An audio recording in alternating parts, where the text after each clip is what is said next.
திருப்பாவை 25வது பாசுரம். ஒருத்தி மகனாய் பிறந்து ஓரிரவில் ஒருத்தி மகனாய் ஒளித்து வளர தருக்கிலானாகி தான் தீங்கு நினைத்த கருத்தை பிழைப்பித்து கஞ்சன் வயிற்றில் நெருப்பென்ன நின்ன நெடுமாலே உன்னை அறுத்தித்து வந்தோம் பறை தருதியாகில் திருத்தக்க செல்வமும் சேவகமும் யான் பாடி வருத்தமும் தீர்ந்து நெடுமாலே வருத்தமும் தீர்ந்து மகிழ்ந்தேலோர் எம்பாவாய். கீழ்ப்பாசுரத்தில் சிங்கத்தை போல நடந்து வரணும். நாங்கள் காட்டும் சிம்மாசனத்திலே உட்கார வேண்டும். நாங்கள் எதற்காக வந்தோம் என்று நீயே ஆராய்ந்து எங்களுக்காக நாங்கள் பிரார்த்திக்கும் பறையை கொடுக்க வேண்டும் அப்படின்னு சொன்னாள் ஆண்டாள். சொன்ன உடனே கண்ணன் சொன்னான், என்னிடத்தில் பறைன்னு ஏதோ கேட்கிறள், பல்லாண்டும் பாடுவதற்காக வந்தேன் என்று கூறுகிறீர்களே, உங்களுக்கு என்ன பறை, என்ன பல்லாண்டு பாடுகிறீர்கள் அப்படின்னு கண்ணன் கேட்டான்.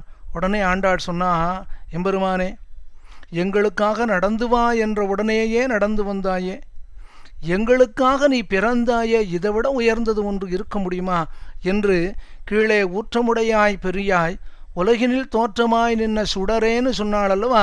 அதை இந்த பாசுரம், இன்றைய பாசுரத்தில் ஆண்டாள் ரொம்ப அழகாக தெரிவிக்கிறாள். எம்பெருமானே, நீ என்ன பாடுபட்டாய், ஒருத்தி மகனாய் பிறந்து. நல்ல ராத்திரி நேரம், வசுதேவருக்கு குழந்தை பிறந்திருக்கான். வசுதேவருக்கு பயம். பிறந்த எம்பெருமானும் எப்படி பிறந்திருக்கான், சதுர்புஜனாக சேவை சாதித்தான் வசுதேவருக்கு. வசுதேவர் சொன்னார், அப்பா, இந்த லோகத்தில் இருக்கிற குழந்தைகளை போல இருக்கலாமேன்னார். உடனே எம்பெருமான் சொன்னான், இங்கிருந்து நாம் கிளம்பி கோகுலம் போலாம். நான் பிறந்தது ஓர் இரவில். தாயாரோட எவ்வளவு நேரம் இருந்தான் என்று கூட கூற முடியாது. உடனே கிளம்பினானாம். ஒருத்தி மகனாய். ஏன் ஒருத்தி அப்படின்னா, எம்பெருமானையே பெற்றெடுத்தாள்னால் இவள் எவ்வளவு பெரியவளாக இருக்கணும். எம்பெருமான் ஏகம் ஏவம் அத்விதீயன், அவனைப் போல ஒருவன் கிடையாது. அப்படிப்பட்டவனை பெற்றெடுத்ததாலே இவளைப் போல ஒருவளும் கிடையாது. ஒருத்தி மகனாய் பிறந்து, மகன் ஒருவருக்கு அல்லாத மாமேனி மாயவனான எம்பெருமான் வந்து பிறந்து ஓர் இரவில், ஒரே இரவில் எம்பெருமானே என்ன பாடுபட்டாய், ஒருத்தி மகனாய் ஒளித்து வளர்ந்தான். இப்போ ஒருத்தி ஒளித்து, இப்போ இதுலேருந்து தெரியறதா கண்ணனுக்கு எவ்வளவு ஆபத்து வந்தது. அதைத்தான் ஆண்டாள் இங்கு தெரிவித்தாள்.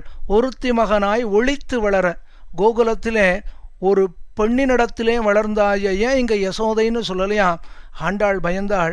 கண்ணன் கோகுலத்திலே யசோதை பிள்ளையாக இருக்கிறான் என்று தெரிந்து விட்டாலே கண்ணனுக்கு என்ன ஆபத்து வருமோ என்று வயிறு பிடித்தாள் ஆண்டாள்.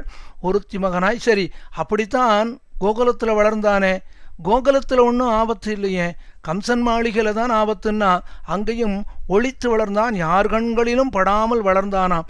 இப்படி எங்கேயோ கோகுலத்தில் இருக்கான் கண்ணன் அப்படின்னு கேட்டு கம்சன் பேசாமத்தானே இருக்கணும், விடலையாம். என்ன பண்ணினான்னா, கண்ணன் எங்கேயோ வளர்கிறான் என்பதை கேட்ட கம்சன் அதையும் பொறுக்காமல் தரிக்கிலானாகி தான் தீங்கு நினைத்த கருத்தை பிழைப்பித்து, கண்ணனுக்கு ஆபத்து உண்டாக்கணும்னு கம்சன் தீர்மானம் பண்ணினான் இல்லையா.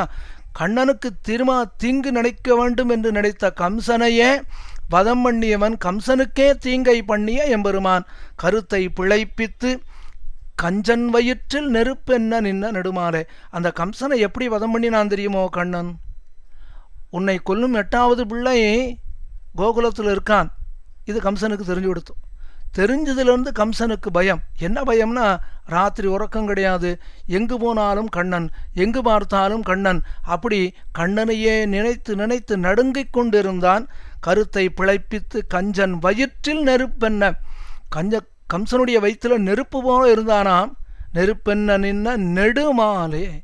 நெடுமாலே அப்படின்னு என்ன அர்த்தம்னா, இப்படி உன்னை கொல்ல வேண்டும் என்று கங்கணம் கட்டி கொண்ட கம்சனுக்கு நெருப்பாக இருந்த நீ எங்களுக்கு எப்படி இருக்கிறாய் தெரியுமா? மால் போலே இருக்கிறாய்னா.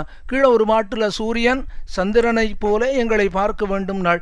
அதே போல இங்கே சொன்னா, கம்சனுக்கு நெருப்பு, எங்களுக்கு நெடுமால், எங்களிடத்தில் மிகவும் அன்பு கொண்டவனாக வியாமோகமுடையவனாக இருக்கிறாயே. அப்படியா? ரொம்ப சந்தோஷம். என்னை தேடி வந்தீர்களே, என்னை எதற்காக வந்தீர்கள்? உன்னை அறுத்தித்து வந்தோம் அப்பா. உன்னிடத்தில் நாங்கள் பிரார்த்திக்க வந்தோம். என்ன காரணம்னால், நீ மிகவும் பெரியவன், நாங்களோ மிகவும் சிறியவர்கள். நீ எங்களுக்கு இந்த நோன்புக்கு உண்டான பறையை கொடுக்க வேண்டும் என்று தீர்மானம் பண்ணினால் எங்களுக்கு கிருபை செய்ய வேண்டும் என்று நீ சங்கல்பம் பண்ணினால் எங்களுக்கு கிருபை பண்ண வேண்டும். உன்னை அறுத்தித்து வந்தோம், பறை தருதியாகில். அப்பா, நாங்கள் பிரார்த்தனை தான் பண்ண முடியும், கொடுக்கணும்னு நீ எல்லாமோ தீர்மானம் பண்ண வேண்டும். பறை தருதியாகில். இப்போ கண்ணன் கேட்டான், அப்படியா, இப்போ பறைனா உங்களுக்கு என்ன வேணும்? ஆண்டாள், அந்த பறை என்றால் என்ன? நாங்கள் கைங்கரியம் பண்ண வேண்டும், அதுதான் எங்களுக்கு பறை. அப்படியா, சரி, நான் கொடுத்து விடுகிறேன். அப்போ தான் ஆண்டாள் சொன்னா, கிடையாது, அந்த பறை என்ற கைங்கரியம் எப்படி இருக்கணும் தெரியுமா? திருத்தக்க செல்வமும் பெரிய பிராட்டியாரை போலே, ஸ்ரீதேவி நாச்சியாரை போலே உன்னை ஒரு க்ஷணம் கூட விடாமல் இருக்கும் செல்வம், அந்த செல்வம் தான் எங்களுக்கு ஒரு பறை. இரண்டாவது, உன்னோடு உடனே இருந்து உனக்கு எல்லா விதமான கைங்கரியங்களையும் பண்ண வேண்டும். இது அடுத்ததாக திருத்தக்க செல்வமும் சேவகமும் யாம் பாடி உன்னை கொண்டாடி போற்றி நாங்கள் பிரார்த்திப்பது இதுவே. இதனால் எங்களுக்கு என்ன ஆகும் தெரியுமா? வருத்தம் தீரும், மகிழ்ச்சி உண்டாகும். கண்ணனை குறித்து நோன்பு நோற்றால் பறை கொடுப்பானோ கொடுக்க மாட்டானோ என்ற வருத்தம் இருந்தது. இப்பொழுது நீ கொடுத்து விட்டால் எங்களுக்கு வருத்தம் தீர்ந்து மகிழ்ச்சி உண்டாகும் என்று இந்த பாசுரத்திலே ஆண்டாள் கண்ணனை பிரார்த்தித்தாள்.